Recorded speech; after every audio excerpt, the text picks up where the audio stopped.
I know who the phonies are. I know who the crooks are. And believe me, they mess with the wrong person, because I'm a young man with a lot of testosterone, and I'm going to go after them. Got that? Young man, lot of testosterone. This could be the wackiest congressional primary in Arizona. Abe Hamada brags about his testosterone levels. Opponent Blake Masters questions why Hamada doesn't have a wife and kids. And former Congressman Trent Franks regrets asking a staffer to have his baby. What is going on in the West Valley's Republican primary for the 8th Congressional District? We're back with Democrat Tony Cani of Slingshot Strategies and Barrett Marson of Marson Media. Any connections to these campaigns? No, Barrett. But this is your district. I hear Tony is working for Abe, but you know. I don't think so. Your district, Barrett. What is going on here? Well, I'm just waiting for the testosterone results. I think that Abe should put up and take a testosterone test. Blood test? Yeah, and let's You're show. behaving as badly as the candidates. But just break down this race, the candidates, and how this sorts out. They're all going to vote the same way, right? Generally speaking, except for maybe Ben Toma, who is a bit more of the sane conservative line. But, you know, all the others would pretty much vote the same way on abortion and things like that. So the differences aren't that great. So it's about personality. It's about, I have a family, and why doesn't he have a family? Unbelievable. And, kind of a loaded question. Yeah. We're just asking questions, Bram. And so I just, you know, it's like, it's 2024. Does that play? I mean, this isn't 1952. Does that play anymore? I don't know. Even in a Republican district, I don't know. But Blake is certainly hoping that it does. The two other candidates in the 5-candidate field are House Speaker Ben Toma of Peoria, State Senator Anthony Kern of Glendale. Kern charged as one of the fake electors with 9 felonies. Ben Toma is your kind of typical, what used to be a typical Republican, endorsed by Jan Brewer, the outgoing Congresswoman Debbie Lesko. He can't even break through. Well, I mean, this has been the problem for Republicans in Arizona for the past couple of years, is that the hold that Trump has over the Republican primaries is near absolute.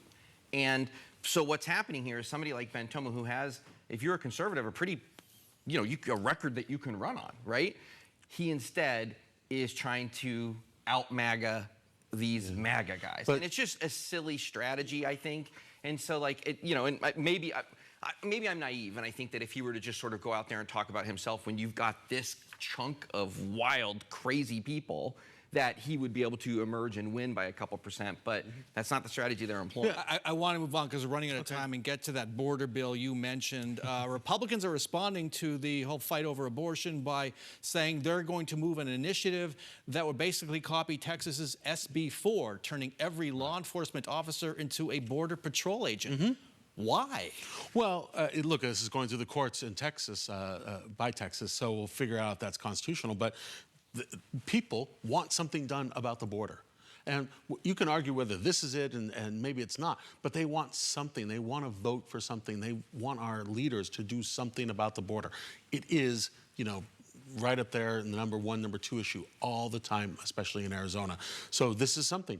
You may disagree with it. You may not like the tactics that the bill employs, and whether it's even constitutional, we're still waiting to find out. But it's something, and that's what voters want. So now Republicans can say, we are doing, you know, we tried to do it through a bill that Governor Hobbs vetoed, so now we're going to do it through the voters. But is it the right thing that echoes SB 1070? It's SB 1070 to the nth degree. I mean, this is like a Donald Trump special. Like, let's not forget, a couple of months ago, Donald Trump was calling people in Congress and saying, vote against what was negotiated by Republicans and Democrats that the president said he was going to sign, a conservative border bill. That he said, don't do it, because he wants it to be an issue on the campaign. Essentially, he says he wants theater. And now the Republicans in Arizona are giving him theater. This isn't a solutions-based thing. This is all about theatrics. And I do think, to some extent, voters are aware of the fact that that good solution, especially in Arizona, was scuttled for no reason. I mean, Republicans are out there saying it, like Republicans who helped negotiate it. And so that's going to be the fight. That's going to be the argument that people have. Oh, I think that this is going to be an argument that plays pretty well right now. For right-leaning independents, moderates, I think this is going to be a solid argument. You know, we're doing something about the border because the Democrats won't. That's going to be really interesting. Tony Cani, Barrett Marson, thanks so much for joining us. Thank you.